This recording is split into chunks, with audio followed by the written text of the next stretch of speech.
Sampaio não toma conhecimento do Cordino e goleia a Onça em Barra do Corda. Maranhão vence apertado o time do Chapadinha e continua mais líder do que nunca do Maranhense. E o Imperatriz, hein? Não consegue quebrar essa escrita diante do Tuntum, perde em pleno estádio municipal Frei Epifânio. Mas antes de falar sobre esses assuntos, eu faço aquele pedido especial a você para que dê joinha no nosso vídeo, compartilhe com os amigos, se inscreva no canal Carloto Júnior TV, siga a gente aí no Instagram, mande convite no Facebook. Quanto mais gente participando, mais fortalecido fica o nosso trabalho e a gente vai trazendo aqui informações sobre o Imperatriz, o cavalo de aço, o representante da cidade da região do Campeonato Maranhense. E olha só, se você não tem internet ainda, tá? Eu estou te indicando aqui, ó, um cabo internet que está com uma promoção imperdível. São 600 megas de internet por apenas R$ 49,90, isso mesmo. Ligue agora lá no cabo 3014-0025 e contrate sua internet para que você possa navegar na maior tranquilidade do mundo. Beleza? Um abraço aí para o Marquinhos, para o Wagner, para o Rodrigo, para toda a equipe com cabo. Mas, minha gente, aconteceu no sábado a 8ª rodada da primeira fase do Campeonato Maranhense 2024. Nos 4 jogos programados, apenas o jogo Pinheiro e Moto não foi realizado. Esse jogo foi adiado para o dia 25, já que o Moto joga quarta-feira agora, depois de amanhã, pela Copa do Brasil, contra o Bahia, lá em São Luís. Como o Moto está aí reformulando todo o time, praticamente um time novo, então a federação achou por bem dar uma ajudazinha aí ao rubro-negro maranhense nessa competição nacional e adiou o jogo do Pinheiro, passando para o dia 25, para que ele ganhe tempo para treinar o time e preparar para esse grande jogo que cá entre nós, né? Vai ser pedreira para o time do Moto. O Bahia é franco favorito para passar para a próxima fase. Joga pelo empate, ainda tem esse detalhe. Então nós tivemos no sábado apenas 3 jogos desta 8ª rodada. À tarde, 4 horas da tarde, lá em Barra do Corda, no Leandrão, o Sampaio não tomou conhecimento do Cordino e goleou por 5-2. Veja como é que são as coisas. Na estreia do campeonato lá em São Luís, quase que o Sampaio não vence o Cordino. Foi 2-1. E agora no jogo da volta, jogando em casa, precisando da vitória, o Cordino é o lanterna do campeonato. O Sampaio goleou por 5-2. Às 5 da tarde, lá em São Luís, no Castelão, o Maranhão também teve dificuldades. Mesmo assim, venceu o Chapadinha por 1-0. Tinha vencido o Chapadinha no jogo da estreia do Campeonato Maranhense lá em Chapadinha. Venceu 1-0 e aumentou, né, a sua vantagem na liderança do campeonato. E o Imperatriz, aqui jogando no Frei Epifânio, com a grande oportunidade de quebrar o tabu, né? Essa sina aí de não vencer o Tuntum, terminou sendo derrotado pelo placar de 1-0.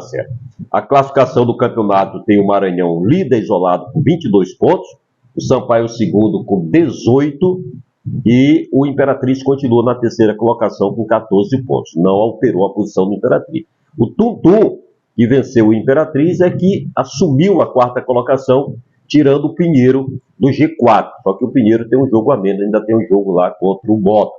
Então o Tuntum é o 4º colocado com 9, ainda tem uma distância boa.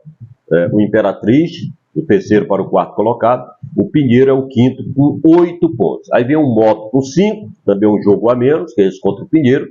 O Chapadinha caiu para a 7ª colocação também com 5. E o Cordino é o lanterna com 3. Se o campeonato terminasse hoje, Chapadinha e Cordino estariam rebaixados, enquanto que Maranhão, Sampaio, Imperatriz e Tuntum iriam para as semifinais, para a segunda fase da competição. Primeiro contra o 4º, segundo contra o terceiro. Só que nós estamos na 8ª rodada, ainda faltam 6 jogos, tá, para terminar essa primeira fase. Então nós teremos no dia 22, Sampaio e Pinheiro, jogo lá em São Luís. Dia 24, Chapadinha e Cordino, é um sábado, lá em Chapadinha. Também no sábado, Tuntum e Maranhão. Esse jogo da 9ª rodada. E Moto e Imperatriz foi para o dia 29. Então, a Imperatriz vai ter muito tempo aí para jogar, se preparar contra o Moto. O Moto vai ter 2 jogos antes do Imperatriz. Esse contra o Bahia, pela Copa do Brasil, e depois contra o Pinheiro, pela 8ª rodada. Esse jogo contra o Pinheiro ficou para o dia 25 de fevereiro, portanto, no próximo domingo. Com relação ao jogo do Imperatriz, Dois detalhes importantes a gente tem que pontuar, talvez para encontrar uma resposta por que o Imperatriz não conseguiu o resultado positivo, pelo menos o empate. O Imperatriz, por questões da falta de um jogador, foi o Matson, volante, teve uma mudança muito grande no setor de meio campo.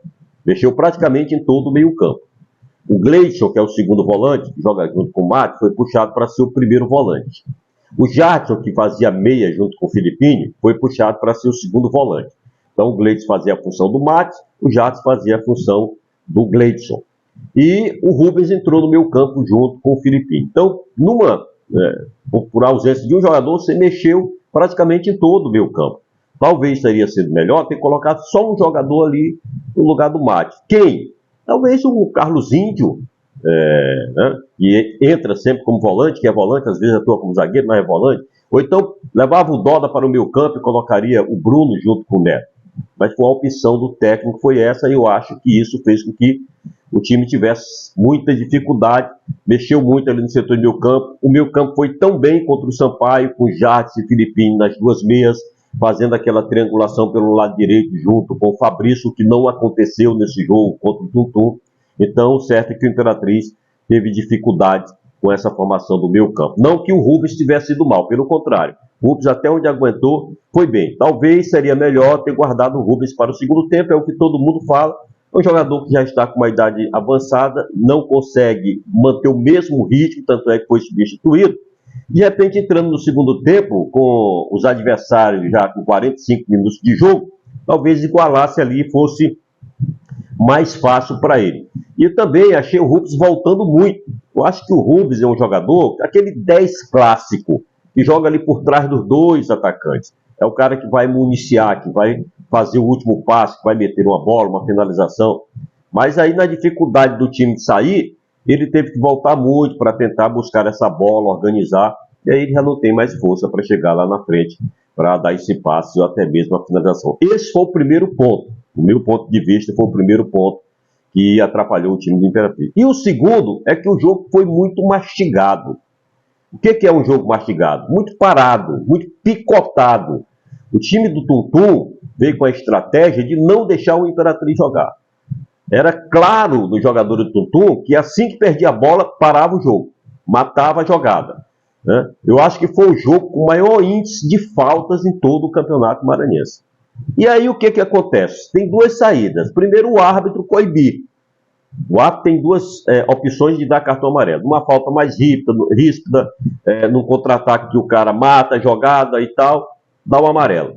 E também na repetição de faltas, né? Rodízio que o time do Tuntum fez, todo mundo fazendo falta, e ele não aplicou o cartão amarelo e deixou à vontade os jogadores para continuarem fazendo falta por todo o jogo. Não fez isso. E a segunda saída era o time da Imperatriz tentar tocar a bola mais rápido, não prender muito a bola, não tentar carregar muito a bola, que é o que aconteceu. Então isso facilitava para o adversário chegar e parar o jogo fazendo a falta. Se a Imperatriz fosse mais rápido nos toques de bola, nas triangulações, nas tabelas, quando o adversário procurasse o jogador do Imperatriz para fazer a falta, certamente não iria encontrar porque a bola já não estava com ele. A Imperatriz teve muita dificuldade, não conseguiu fazer isso. Teve chance de gols? Teve, mas foi um jogo com pouquíssimas oportunidades de gol. No primeiro tempo mesmo, o goleiro Júnior Conceição salvou uma do Michel, atacante, que entrou cara a cara com ele, né? E aos 39 minutos, numa bola parada, que é o que a gente achava que poderia acontecer, porque os times não conseguiam criar, devido a muita falta. O Imperatriz também fez falta depois, muita falta. E aí, aos 39 minutos, numa falta de longa distância pela minha direita, eu não sei se fica aqui, né, a dúvida se o Júnior Conceição achava que ou o Canhoto ia bater, porque ficaram dois jogadores para cobrar falta, o Quio, camisa 22, e o Neto Maranhão, camisa 18, que entraram no decorrer da partida. O Neto Maranhão destro, o Quio canhoto. Aí, ou ele imaginou que o canhoto ia bater, porque a falta era do lado direito, fica mais propício para quem é canhoto, ou esperava que o Neto fosse cruzar na área, que era muito longe. Acabou que o Neto bateu direto, foi muito feliz, né? Tem que se dizer isso, muita felicidade. Acertou o ângulo superior esquerdo do Júnior Conceição, que quando foi na bola não conseguiu evitar o gol, não conseguiu chegar a tempo, e o Tuntum acabou vencendo o jogo pelo placar de 1-0. Então, continua a escrita, continua o tabu. O Imperatriz não consegue vencer o Tum-Tum. Desde o ano passado foram vários jogos, o máximo que conseguiu foi o empate. Em termos de tabela de classificação, o Imperatriz não mexeu muito, está lá na terceira colocação com 14 pontos. Vamos supor que o Pinheiro vença o Moca. O Pinheiro tem 8 pontos, vai a 12, né? 8, 9, vai a 11, 8, 9, 10, 11, vai a 11, ultrapassa o Tum-Tum, mesmo assim ainda fica 3 pontos atrás do time do Imperatriz. Mas o problema é lá para frente, tá? Porque o Imperatriz agora vai realizar 2 jogos fora de casa. Moto lá em São Luís, dia 29, e na sequência, Cordino, dia 3, lá em Barra do Corpo. Então, veja bem, tem que pontuar num desses 2 jogos. Tem que conquistar pelo menos 3 pontos para não correr risco. Esses 3 pontos perdidos em casa tem que ser buscado fora.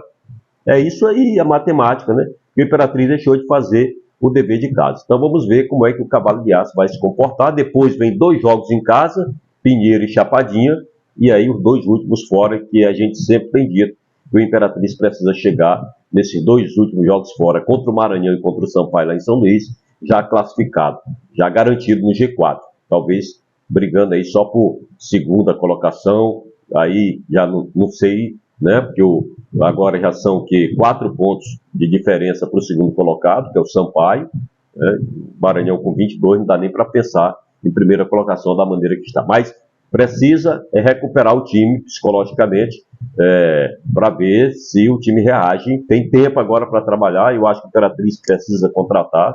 É difícil a gente falar isso, mas tem que falar, né?